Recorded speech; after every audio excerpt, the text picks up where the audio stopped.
आज हम हैं लेक इंटरनेशनल स्कूल भीमताल, जो नैनीताल की सुरम्य वादियों के बीच बहुत खूबसूरत विद्यालय बना है। और साथ ही आज हम हैं लेक इंटरनेशनल भीमताल के प्रांगण में, और आप हैं हमारे प्रधानाचार्य मिस्टर एस नेगी जी। और सबसे पहले आपकी जो सेवाएं रहीं, कहाँ रहीं? अजय, मैंने अपना जो हायर एजुकेशन है वो पंजाब यूनिवर्सिटी चंडीगढ़ से की, और पंजाब यूनिवर्सिटी चंडीगढ़ में ही मैंने अपना मैथ्स लेक्चर के साथ में अपना सफ़र स्टार्ट किया। उसके बाद में वहाँ से जो हमारी इंडिया का one of the prestigious institution है लॉरेंस स्कूल सनाज शिमला, वहाँ गया और मैं यूनिवर्सिटी में head of the maths department रहा हूँ। फिर वहाँ से मैं बिरला विद्या मंदिर नैनीताल आया। बिरला विद्या मंदिर नैनीताल में भी मैंने काफ़ी अपने सब्जेक्ट के अलावा काफ़ी एडमिनिस्ट्रेशन का काम भी देखा। फिर वहाँ से मैं एक द ऑक्सफोर्ड एकेडमी रुद्रपुर है, उसको मैंने इस्टेब्लिश किया, और फिर फाइनली मैं 2001 में मैंने अपना स्कूल लेक्स इंटरनेशनल स्कूल यहाँ पर स्टार्ट किया। अच्छा, तब से आप अविरल जो है यहाँ प्रधानाचार्य जी, पद पे हैं। प्रधानाचार्य डायरेक्टर दोनों हूँ। जी जी, ठीक सर। अच्छा, जैसे बचपन में हम आपको देखा, आप खिलाड़ी बहुत अच्छे रहे सर। तो जरा बताएं हम हमारे दर्शकों को भी कि आप सर क्या कौन सा खेल खेलते थे? वैसे तो मैं अपने स्कूल में सभी चीज़ खेलता था, लेकिन मेरा जो है हॉकी और फुटबॉल, ये दोनों ही मेरे मेजर गेम्स रहे हैं, और दोनों में मैंने यूनिवर्सिटी को रिप्रेजेंट किया है, और इंटर यूनिवर्सिटी लेवल तक मैं दोनों गेम में खेला हूँ। जी सर। अच्छा, जैसे ये लेक इंटरनेशनल सर भीमताल में है, आपका प्रांगण भी काफ़ी बड़ा है, तो काफ़ी ग्राउंड्स भी आपके पास हैं। तो अभी थोड़ा बच्चों के बारे में बताएंगे सर, यहाँ किस लेवल तक बच्चे खेलते हैं, कौन कौन से गेम में खेले हैं? देखिए, मेरे पास आउटडोर गेम्स और इंडोर गेम्स की वाइड रेंज है, और बच्चे हमारे बास्केटबॉल में जो हमारा CBSE का नेशनल होता है, वहाँ तक मेरे बच्चे बास्केटबॉल में गए हैं। वॉलीबॉल में हम लोग अपना जो इंटर स्टेट हमारा इंटर जोन CBSE के टूर्नामेंट्स होते हैं, उसमें गए हैं। साथ में यहाँ नैनीताल में जो, और नैनीताल हल्द्वानी जो भी डिस्ट्रिक्ट लेवल के हमारे टूर्नामेंट्स होते हैं, उसमें बच्चे मेरे पार्टिसिपेट करते हैं, और कई बार बच्चे जो हैं they brought the laureate to the institution, laureate to them also. और मेरे चेस में हर साल 3 या 4 बच्चे नेशनल लेवल तक जाते हैं।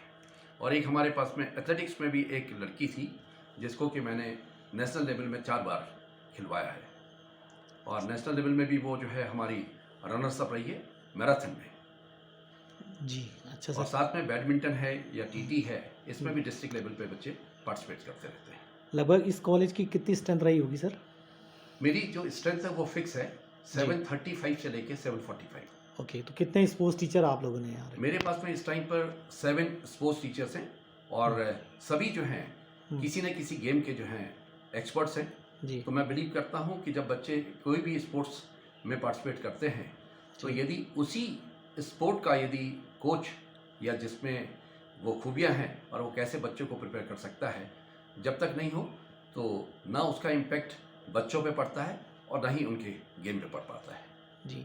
अच्छा, आप इतनी ज़्यादा मेहनत बच्चों के पीछे करते हैं और आपने अच्छे कोचेस भी रखे हैं, तो लोकल लेवल पे या डिस्ट्रिक्ट लेवल पे आपको कौन से कॉलेज ऐसे लगते हैं जिनसे आपके बच्चों को चुनौतियाँ मिलती होंगी?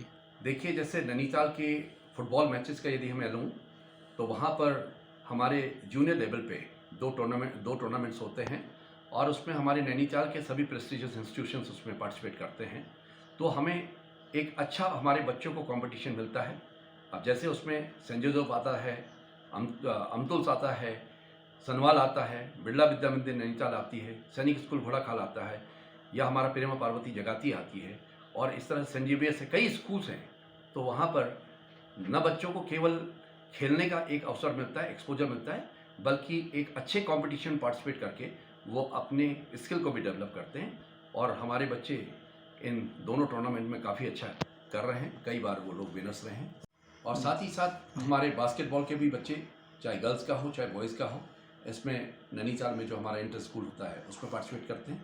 शोर में भी एक इंटर स्कूल फुटबॉल टूर्नामेंट होता है, या संतुल्स में होता है, इन सभी में बच्चे पार्टिसिपेट करते हैं। तो सर, बहुत अच्छे खिलाड़ी भी आप रहे हैं और बहुत अच्छे एडमिनिस्ट्रेटर, कैसे मैनेज करते हैं सर आप? पूरा कॉलेज भी देख लेते हैं? और साथ साथ खेलों में भी आप बहुत समय दे देते हैं, तो ऐसा कैसा मैनेज हो जाता है? देखिए, मैं मानता हूँ कि स्कूलिंग में पढ़ाई के साथ साथ यदि आपको किसी स्पोर्ट्स में एक लीडरशिप मिलती है और उस लीडरशिप के द्वारा आप कैसे टीम को मैनेज किया जाता है, वहीं से आपका मैनेजमेंट स्टार्ट होता है। और वही चीज़ हम जब एक लार्ज स्केल पर आते हैं तो हमें बहुत हेल्प करता है। और स्पोर्ट्समैन क्योंकि बच्चों के अंदर जो खूबियाँ होती हैं उनको बहुत अच्छी तरह से परख लेता है, तो उसी को देखते हुए फिर बच्चों के लेवल को वो एकेडमिक्स में भी उनको मोटिवेट करता है। और इसी तरह से यदि लीडर में क्वालिटी है तो लीडर का जो एक्सपोजर होता है वो बच्चों को भी मिलता है, साथ में टीचर्स को भी मिलता है। और इन चीज़ों से जो कार्य प्रणाली होती है वो एक इजी हो जाती है एडमिनिस्ट्रेटर के लिए। जी। अच्छा सर, जैसा कि आपके विद्यालय से भी काफ़ी बड़ी-बड़ी पोस्ट में काफ़ी स्टूडेंट्स आपके निकलते होंगे और हैं बहुत बड़ी-बड़ी पोस्टों में हैं। तो आप कभी ऐसा सपना नहीं देखते कि मेरे कॉलेज से कोई कोई इंटरनेशनल प्लेयर भी निकले यहाँ से? देखो अजय, एक्चुअली हम लोगों का जो लेवल है वो हमारा स्कूल लेवल पे है। और स्कूल लेवल पे हम जितनी भी कोशिश हो सकती है, जितना एक्सपोजर बच्चों को, चाहे वो एकेडमिक्स हो, चाहे वो गेम्स एंड स्पोर्ट्स हो, चाहे वो कोई भी एक्टिविटीज़ हो, उसमें हम उसको मैक्सिमम देने की कोशिश करते हैं। लेकिन यदि वो बच्चा अपना हायर एजुकेशन में जा कर के और अपनी चीज़ों को थोड़ा मेंटेन करे और उसके पेरेंट्स उसको जो है सपोर्ट करें, क्योंकि आज के डेट में वो टाइम गया जब लोग गेम्स के लिए करियर अपना बहुत मुश्किल से चुन पाते थे। आज हम किसी भी स्पोर्ट्स को लें तो एक छोटी सी एज पे हमारे इंटरनेशनल लेवल के या हमारे नेशनल लेवल पे कई ऐसी अपॉर्चुनिटी है कि बच्चा ओवरनाइट में बहुत एक अच्छा सुपर स्पोर्ट्समैन बन जाता है। तो इसके लिए थोड़ा सा यही है कि जो बच्चे हैं उन बच्चों को थोड़ा अपना एक तो फोकस रहना पड़ेगा, उनको पेरेंट्स से सपोर्ट मिलना चाहिए। और जहाँ तक मेरी बात है, मैं तो हमेशा बच्चों को सपोर्ट करता हूँ और बच्चों से कहता हूँ कि बस आप मेहनत करिए और मेरे लेवल पे जो भी यदि आपको हेल्प चाहिए तो मैं उस हेल्प के लिए आपको हमेशा हाँ सर, दूंगा। सही बात कही आपने। अक्सर मैंने सुना भी है कि यहाँ जो थोड़े से गरीब बच्चे होते हैं, उनकी एजुकेशन के लिए आप बहुत काम करते हैं। मैंने इसके बारे में काफ़ी सुना है। अच्छा, एक सवाल सर, जिसकी वजह से हमने आपको ये सवाल अक्सर ये बड़ा ज़हन में घूमता है और इसके बारे में मैं सभी लोगों से राय भी लेता हूँ। एक वीडियो भी मैंने पिछले टाइम इसमें डाला है, एक एक सोच खिलाड़ी के लिए। तो एक खिलाड़ी को तैयार होने में सर कितनी मेहनत मशक्कत करनी होती है, उसके बारे में थोड़ा-सा बताएँगे आप हमें? देखिए, क्योंकि कोई भी खिलाड़ी है उसके पास दो ऑप्शंस होते हैं, या तो वो इंडिविजुअल गेम्स में फोकस करे और या फिर वो टीम गेम्स में करे। इंडिविजुअल गेम्स में यदि खिलाड़ी अपनी प्रिपरेशन करता है तो वो उसमें टोटल, चाहे कोच के थ्रू हो, चाहे वो कुछ जो हमारे नामी गिनामी, चाहे उस एरिया में स्पोर्ट्समैन हो उस फील्ड के, उनको वो इजीली कॉन्टेक्ट कर सकता है। लेकिन टीम में यह है कि आप बहुत अच्छे खिलाड़ी होने के साथ साथ यदि आप टीम का चयन यदि आपका सही नहीं हुआ है तो हो सकता है कि जिस लेवल पे आप पहुंच सके उस लेवल पे नहीं पहुंच पाते हैं।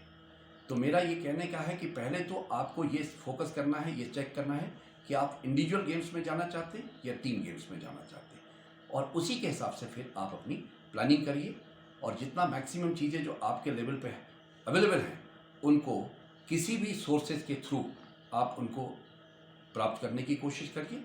और उसमें यदि आप डीपली मोटिवेटेड हैं और डीपली इन्वॉल्व आपका है इन्वॉल्वमेंट है तो मुझे लगता नहीं है कि कोई भी खिलाड़ी जिस भी स्पोर्ट्स में हो वो उसकी ऊंचाई तक ना पहुंच पाए। अच्छा सर, एक अच्छे खिलाड़ी के लिए पर डे का उसका क्या शेड्यूल होना चाहिए आपके हिसाब से? देखिए, यदि मैं स्कूल लेवल की बात करूं तो बच्चे को अपना एक तो मॉर्निंग वर्कआउट उसका बहुत ज़रूरी होना चाहिए। जनरली आजकल जो हम ट्रेंड देखते हैं कि बच्चों का वर्कआउट पे ध्यान कम रहता है और वो जाते ही अपना जो भी स्पोर्ट्स है उसको खेलना चाहते हैं।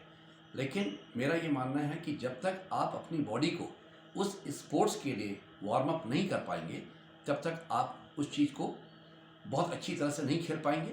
और जहाँ तक बात स्किल डेवलपमेंट की है फिर वो उससे काफ़ी दूर आप रह जाएंगे।